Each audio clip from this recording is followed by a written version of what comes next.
No. Roy was, as I say, was all McGuire's.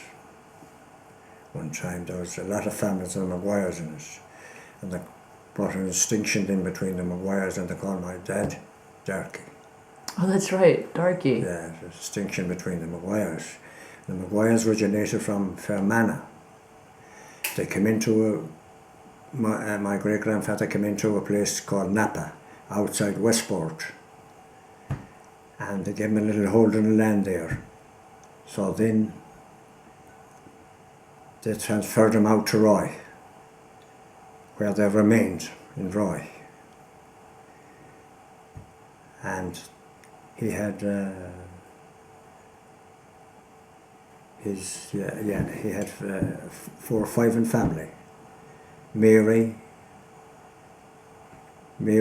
Jean, and Kate.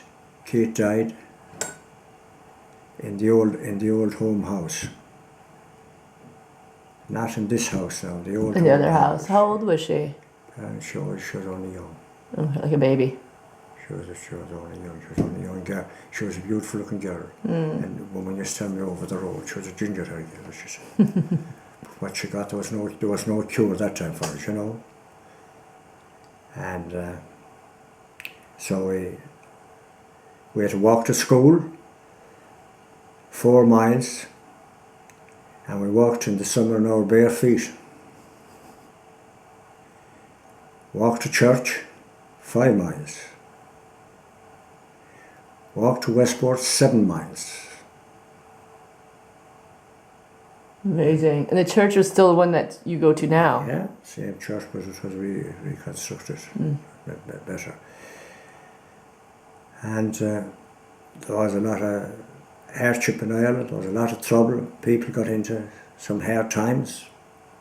So they over them all, things went well, and work was very scarce in my young days.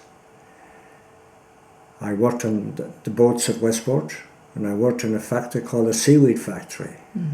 They gather the stuff from the seaweed, from the seaweed. And it would run in by lorries to the factory, and we'd dry it and grind it all up, and it was transported to England. Seaweed. Oh, so they didn't use it here? Pardon? They didn't use it for the potatoes here? They did in the old, yeah. They did as well. Days. They used it for the But the ones that you created at your at the factory. Factory actually went to England and didn't stay in Ireland. Yeah, it went to England. The farmers used it in England. In England. Yeah. So in them days we used to have sheep, and we had to put the sheep away to the hills, and we'd have to go to gather them, and you'd have to have a very good dog to hem them up. Yeah. And we'd have to walk the sheep, and we'd have to walk the cattle to the fairs. They were sold by foot on the streets. There was no marts then. It's different now. They're sold by auction. The auctioneer sells them. But them days we sold them on the streets. Sometimes you got a good price, and more times a bad price. So it's easier to sell them now. They're going better now, cattle.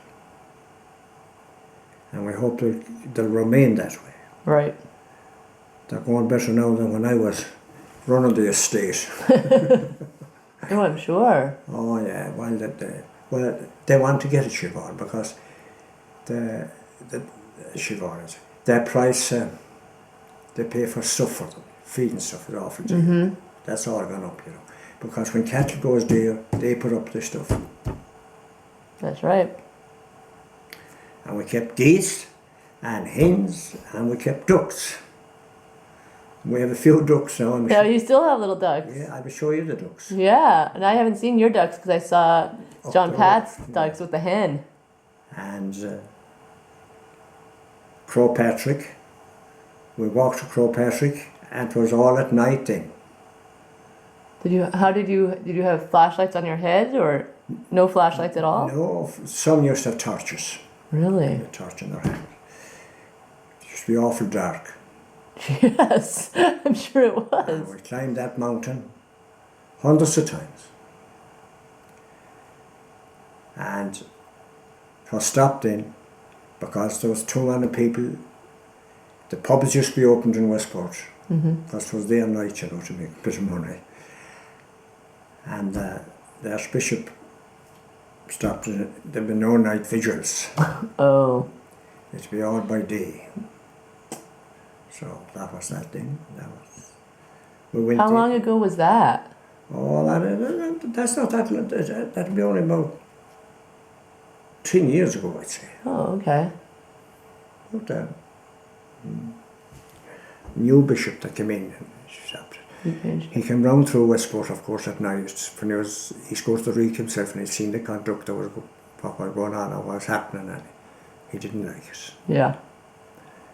So that now was that. And how come your dad's name was Darky? My dad's name was Darky because there was a lot in the McGuires in Roy.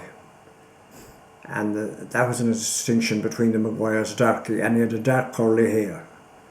And they put Darky at him. And that's what he ever went by. It's amazing. Darky, yeah. Darky McGuire. Darky McGuire. And then you had a grandma from Clare Island?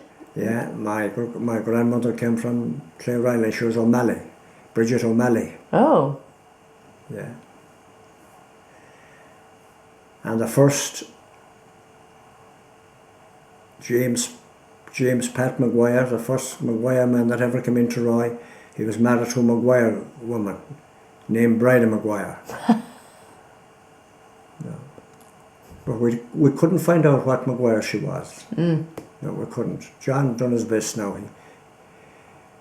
He looked into and all that. He just couldn't get it. Wherever she came from. He might find out yet. Well, he's very good at the historic, being a historian of the family. Yeah. He's very good at looking that up. We get a lot of information that way, you know. No, it's true. It's very true. Yeah, we had a lot of relations. My mother was Sheridan. She came from Shaheen. And where's that? Oh, she died back in when I was 3 years. And so you don't have any memory of your mother? maybe slightly. Maybe slightly. The Husk and the Damneds came forward. Came twice, I think, but she never came back the second time. Poor lady, poor. It was hard, you know. It was very hard for your dad. I don't know how he did that. It was awfully hard on poor granddad. It was awfully hard on the poor man. And Mary had to wait at home from school when she was 13 years to mind me. And how old was Jane? Jane's how much older than you? Jane was older than me, yes. Jane would be, she'd be around, she was, what age would she be then? She'd be 13. She'd be only about 11 and a half then. Oh, jeez. It was hard, you know. Oh, I can't imagine. I thought it was no hard times. And then were all your siblings still living here when your mother passed away? Everybody was at home, right? Yeah. Paddy was oldest, he was 15. Okay. And then where did he end up? He started working here for a farmer. And then he joined up with there was an organisation for bringing them to England, working on the farms. Anyone that had knowledge of farming. So that's then when Pat went. Pat joined up and he went over and he met. Well, when he went there, the job was gone, but he was lucky enough that he got a job. Right. He got in with a lovely couple. He said they were like a father and mother to him. They were lovely. He said they had no family, but they had a family again after some time. But Paddy was a wonderful lad. Great lad. My dad too was a great man. He was a great sensible man. He was. He'd always, when you were going out, he'd always advise you not to be foolish or not to do anything Right. daft, as I say. And did you listen to him?